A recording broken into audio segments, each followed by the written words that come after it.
Hello friends, എല്ലാവർക്കും designing point YouTube ചാനലിൻ്റെ മറ്റൊരു വീഡിയോയിലേക്ക് സ്വാഗതം. അപ്പോൾ ഇന്ന് ഞാൻ വന്നിരിക്കുന്നത് പിക്സൽ ലാബ് എന്ന ആപ്പ് ഉപയോഗിച്ച് എങ്ങനെ പോസ്റ്റർ ഡിസൈൻ ചെയ്യാവുന്നതാണ്. അതുപോലെ തന്നെ മലയാളം ഫോണ്ട് ആഡ് ചെയ്യാം.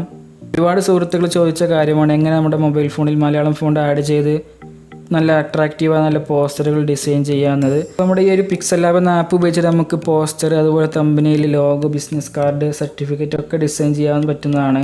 അപ്പോൾ എല്ലാവരും ഒന്ന് ശ്രദ്ധിച്ച് വീഡിയോ മുഴുവനായിട്ട് കാണാൻ ശ്രമിക്കുക. അത് ഞാനിതിൻ്റെ ബേസിക് ആയിട്ടുള്ള കാര്യമാണ് കാണിച്ചു തരാൻ പോകുന്നത്. അപ്പോൾ എല്ലാവരും വീഡിയോ ശ്രദ്ധിച്ച് മുഴുവനായിട്ട് കാണാൻ ശ്രമിക്കുക. നമുക്ക് നേരെ വീഡിയോയിലേക്ക് പോകാം.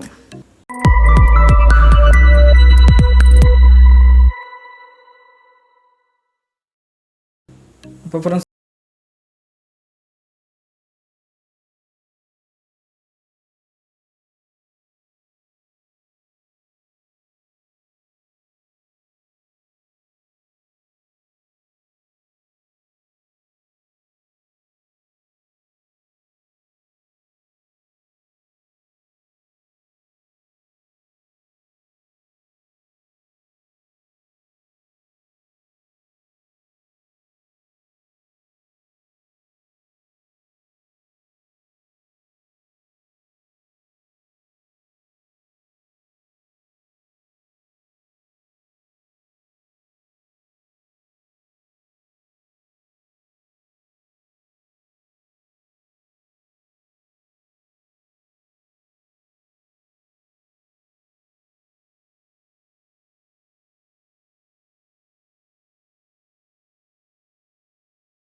അപ്പോൾ നമ്മൾ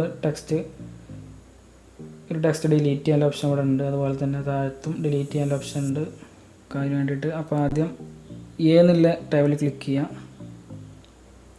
നമുക്കിതിൽ ആദ്യം മലയാളം ഫോണ്ട് ആഡ് ചെയ്യാം. അപ്പോൾ ആദ്യം നമ്മുടെ ഡിസ്ക്രിപ്ഷനിൽ മലയാളം ഫോണ്ട് കൊടുത്തിട്ടുണ്ട്. അപ്പോൾ എല്ലാവരും ഡൗൺലോഡ് ചെയ്യാം. അപ്പോൾ ഡൗൺലോഡ് ചെയ്താൽ ഇങ്ങനെ ആയിരിക്കും കാണിക്കാം. ഫയൽ മാനേജറിൽ പോവാം. ഫോൺ സ്റ്റോറേജിൽ, ഡൗൺലോഡ്സിൽ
അപ്പോൾ ഇതെങ്ങനെ ചെയ്യാന്ന് വെച്ചാൽ നമ്മൾ കോഡ് എഫ് എമ്മിൽ ഓപ്പൺ ചെയ്യാം.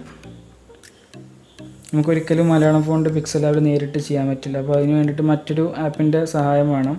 അതാണ് നമ്മുടെ കോഡ് എഫ് എമ്മിൽ. ഇതിൻ്റെ ലിങ്ക് താഴെ ഡിസ്ക്രിപ്ഷനിൽ കൊടുക്കുന്നുണ്ട്. അപ്പോൾ കോഡ് എഫ് എമ്മിൽ എല്ലാവരും ഓപ്പൺ ചെയ്യുക.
അടുത്ത കളറാണ്.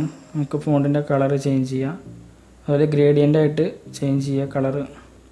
അപ്പോൾ ഇതിൽ കൊടുത്ത പ്രീസെറ്റുകളുണ്ട്. ഇതെല്ലാം വേറെ ഗ്രേഡിയൻ്റ് കളർ വേണമെന്നുണ്ടെങ്കിൽ പ്ലസ് ബട്ടണിൽ ക്ലിക്ക് ചെയ്യുക. ഞാൻ കുറച്ച് സ്പീഡിൽ പറയുന്നുണ്ട്, അപ്പോൾ എല്ലാവരും ശ്രദ്ധിച്ച് കേൾക്കുക, കാണുക. അപ്പോൾ വേറൊരു കളർ വേണമെന്നുണ്ടെങ്കിൽ ഇതിൽ സെലക്ട് ചെയ്താൽ നീല കളറിൽ ഇവിടെ പോവാം.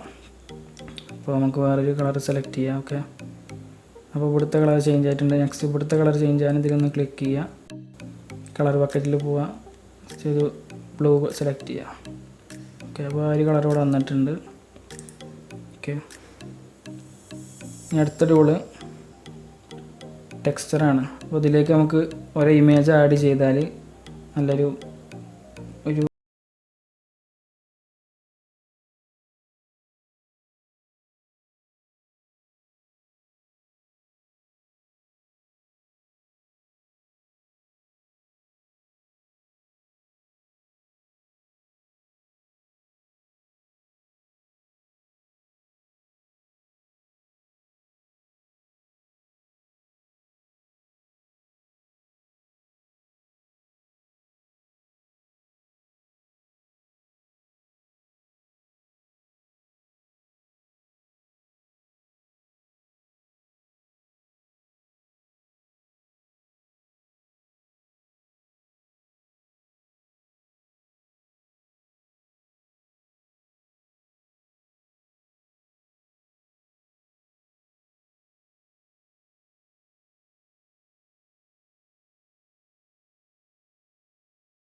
അതിൽ നമുക്ക് ഫോട്ടോസിൽ എന്തെങ്കിലും പോസ്റ്റർ ഡിസൈൻ ചെയ്യുമ്പോൾ എന്തെങ്കിലും ഡ്രോയിങ് ചെയ്യാനൊക്കെ ഉണ്ടെങ്കിൽ ചെറുതായിട്ട് ഇവിടെ ഡ്രോയിങ് ചെയ്യുക, അതിൻ്റെ സ്മൂത്ത്നെസ്സും പെൻ സൈസൊക്കെ ചെയ്യാനും കളർ ചേഞ്ചൊക്കെ ചെയ്തിട്ട് ടെക്സ്റ്റ് ചെയ്യുക ഡ്രോയിങ്. അടുത്തായിട്ട് ഷേപ്പാണ്. അപ്പോൾ ഇതിൽ ക്ലിക്ക് ചെയ്താൽ നമുക്ക് ഒരുപാട് ഷേപ്പുകളുണ്ട്. അപ്പോൾ അത് സൈസ് ചെയ്യാനും അതുപോലെ അതിൻ്റെ അതുപോലെ ആ സർക്കിള് അതുപോലെ ആ സ്ക്വയറിന് ഒരു റേഡിയസ് കൊടുത്താൽ ഒന്ന് നമുക്കിങ്ങനെ അതിൻ്റെ സർക്കിളായി കിട്ടും 4 സൈഡും. അതിൽ അതിൻ്റെ ഒപ്പാസിറ്റി കുറക്കുക. ഇവിടെ കളർ ചേഞ്ചിങ് ഉണ്ട്. അപ്പോൾ അതിന് സ്റ്റോക്ക് കൊടുക്കാനുള്ള ഓപ്ഷൻ ഇവിടെ ഉണ്ട്. അപ്പോൾ സ്റ്റോക്കിൻ്റെ കളർ വൈറ്റ് ആക്കിയാൽ സ്റ്റോക്ക് ഇവിടെ കിട്ടും. ഓക്കെ, സ്റ്റോക്കിൻ്റെ സ്ട്രെങ്ത്ത് ഇവിടെ കൂട്ടി കൊടുക്കുക. അതുപോലെ അതിന് ബ്ലറും ഒക്കെ ചെയ്യാനുള്ള ഓപ്ഷൻ ഉണ്ട്. അപ്പോൾ നിങ്ങൾ നോക്കുക. അടുത്ത ഓപ്ഷന് ബിസൈറാണ്. ഇവിടെ നമുക്കൊരു ലെയറുകൾ വരക്കാനുള്ള ഓപ്ഷനാണ്. അതേപോലെ ഓരോ ഷേപ്പുകൾ ക്രിയേറ്റ് ചെയ്യാനും